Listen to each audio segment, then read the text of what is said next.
Are you making your own build, but you don't seem to have enough passive points to make your tree perfect?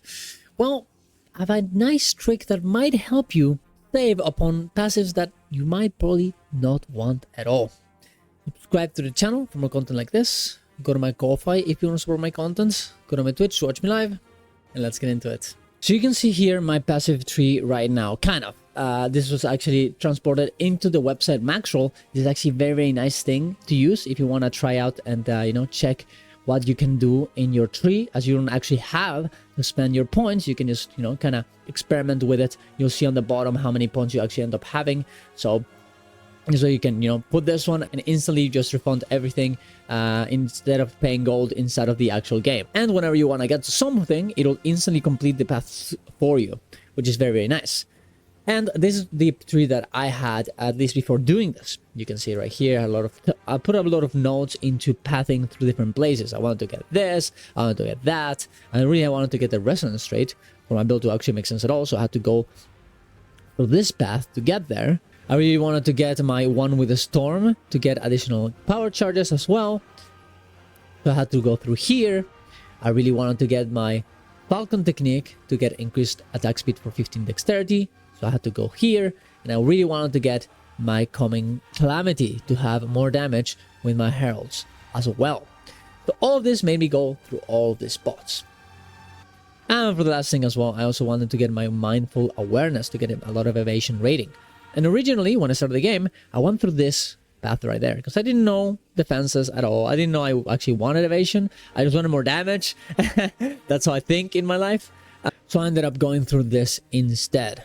But then I started thinking, hey, I wonder if I can actually move things around so I don't have to take as many paths, while at the same time getting the same nodes by connecting them in some other way and, and saving some points that I can use in another way.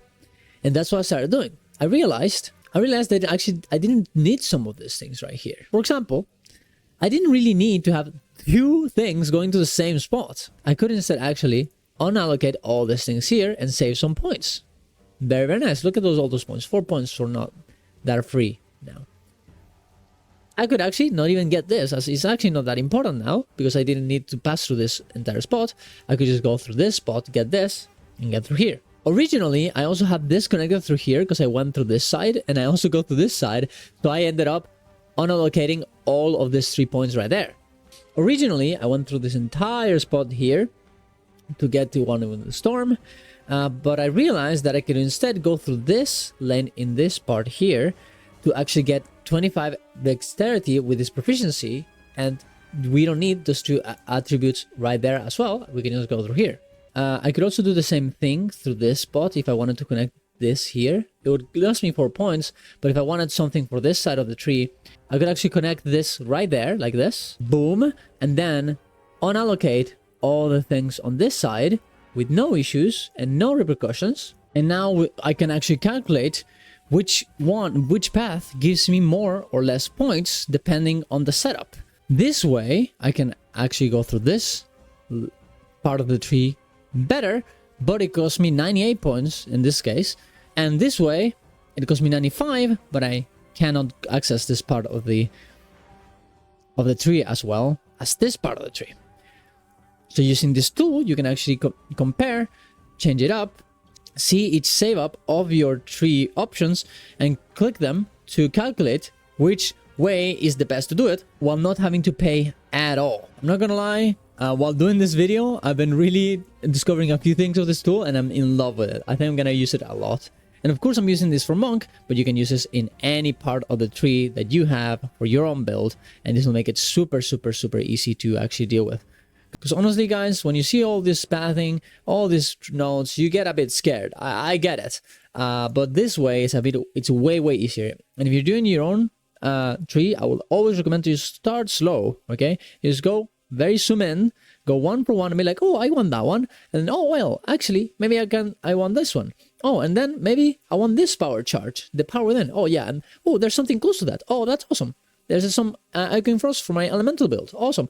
Oh, Echoing Thunder. That's great. And then you start moving slowly around the things that you like. And slowly your build will start going together very, very, very well. I'm gonna, you know, start here and try and find a few different ways of making this entire thing with this tool to make my setup the most perfect I could ever have it. And especially now that I know exactly the amount of points I can get to calculate the perfect version of my build. And we'll see what the conclusion for me is gonna end up being. But I hope this video helped you making some decisions and helped you free up some space for your own passive tree. If you see anything that I did wrong, or if you had any other recommendations, please leave them in the comments down below so the other guys can go and see it, and also I can learn, as I am indeed a new player, and I'm learning all of this on the fly. So thank you very much for watching, guys. Go to my Ko-Fi if you want to support my content. Go to my Twitch to watch me live. See you guys around. Love you all. Bye bye.